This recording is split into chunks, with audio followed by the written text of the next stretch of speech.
बोला बोला बाबा बैजूनाथ की जय हो।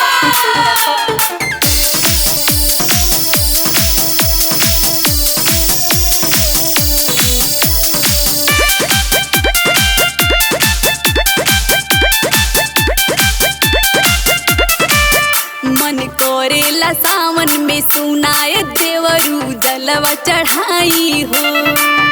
सब कर बिनती कोरेले पूरा हम गोहराई हो, हम गोहराई हो।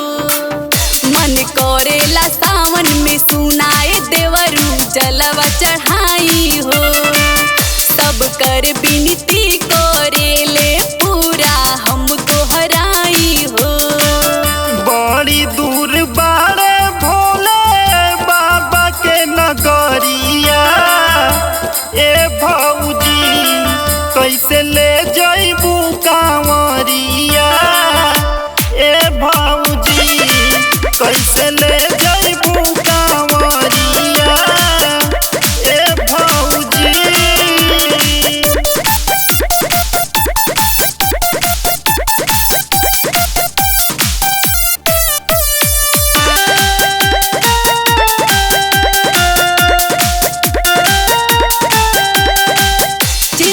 जानी करा देवरू लिहनी हम ठानी। बोल बम बोलत चलब आई ना परेशानी। मन बाड़े तोहर भौजी करब न माना। गेरुआ रंग के साड़ी पेनिहा होई रवाना। भोरे भोरे चलिहा नहीं होई दुपहरिया। ए भौजी कैसे ले जइबू कांवरिया।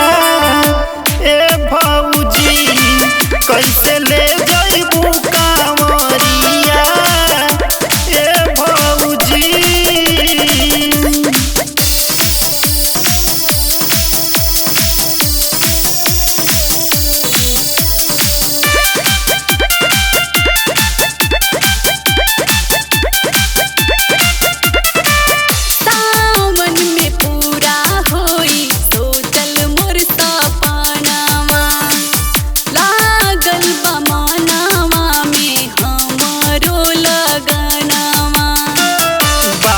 पे भरोसा रखा तोरा विश्वास हो।